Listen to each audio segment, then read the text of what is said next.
Хонгилдон туралы қызық дорама. Ескі дорамаларды айту апталығын әрі қарай жалғастырамын. Бүгін 2008 жылы шыққан дораманы назарларыңызға ұсынамын. Мұнда үш бас кейіпкер бар. Біріншісі ол Хонгилдон, өте әділетті, ең бастысы ұры болғанымен де өте әділетті ұры. Мүмкін біздің Алдаркөсе сияқты шығар. Оның басты арманы Қытайға көшу. Солай ол бір қызды кездестіріп қалады, Қытайдан көшіп келген. Солай ол Қытай тілін үйреніп, елден кеткісі келеді, бірақ қыздың да Қытай тілін білуі шамалы.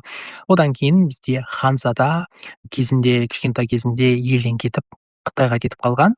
Содан кейін мінекей үлкейген кезінде өз еліне қайтып келді. Енді осы үшеуі бірігіп, көптеген жағдайлар орын алады үшеуінің арасында.